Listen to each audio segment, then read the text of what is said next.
Hello, my crafty friends. It's Marie from Marie's Vermont Creations, and today I am making a viewer request for a box with a shaker lid. So I'm going to use this stamp set from Lawn Fawn, my Sparkle Blends in Dynamite, an egg die that was from my stash, and two different colors of cardstock. I decided to make this a dinosaur themed box, and so the two pieces of paper, this is the lid, which is a blue color. It is 6 by 8, and I'm going to score that at 1 inch on all four sides. I would recommend sliding it over just a smidge away from the scoreboard so that it's not quite a full inch and it would sit better on the top of your box. I did not do that because I haven't made a box in a really long time, but if I were to do it again, this is what I would do. And this piece of paper is 8 by 10, and I'm going to score that at 2 inches on all four sides.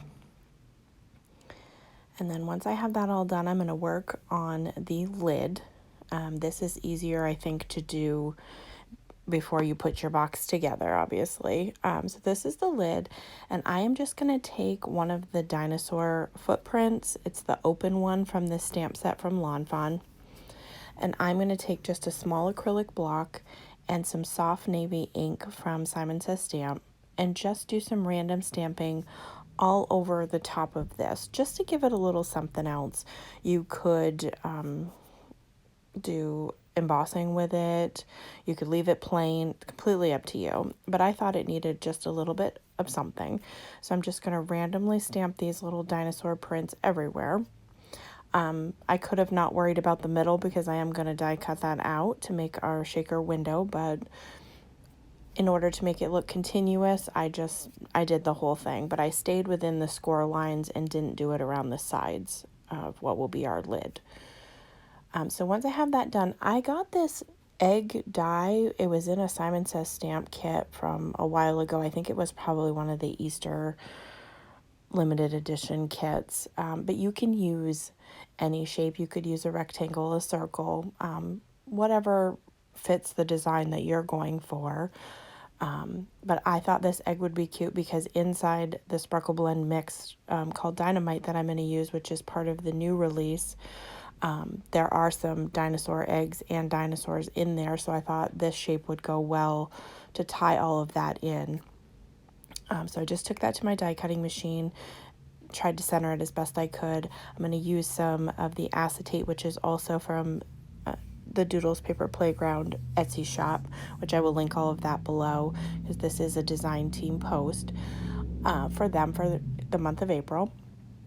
And so I'm just taking some double-sided adhesive and running it around the inside of where I've scored. And this is just so I can adhere down my acetate.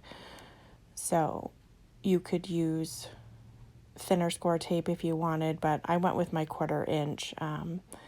And so once I get all the backing off of that, I am going to put down the acetate, and then I'm going to use the thicker foam tape that I have. It's thinner width, but it's thicker, so I didn't have to double it up. And this is from Heffy Doodle. I highly recommend this foam tape. It is wonderful. So here's the acetate. I'm putting it down, and I do trim off camera the extra so it doesn't get in the way of my score line, so that it doesn't impede me folding up this lid when it gets time to do that. So I'm going to put around, and I just followed where I had my acetate. You could take the backing off of your foam tape and run it along the actual egg shape if you wanted, but I found I wasn't going to lose that much area, and I feel like it's a lot easier just to make the simple rectangle shape than fussing around with little bits of foam tape, because that just means there's more backing pieces that you have to take off.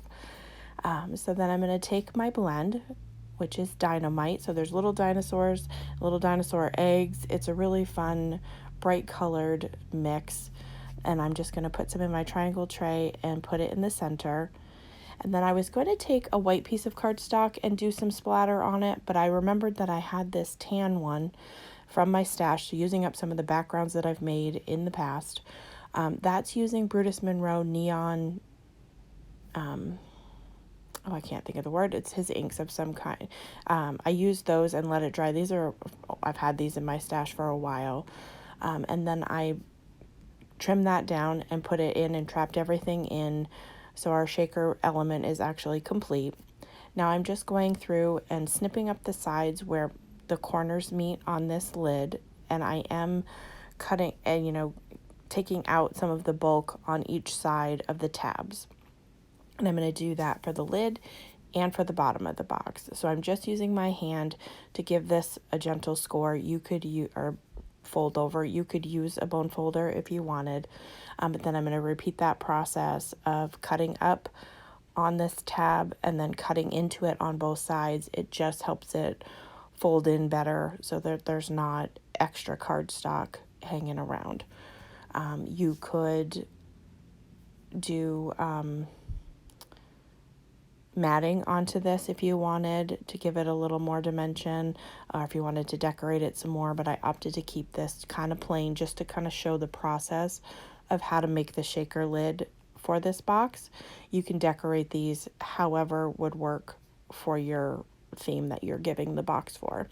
So then I took score tape and I put 3 pieces along each of the tabs, and I'm just going to pull those off and adhere my corners in, and I will show you that in just a second when I get all of the backing off of the foam tape. So then you just fold it in, and I will come back on screen and line it up edge to edge, and that is how just to put the box together.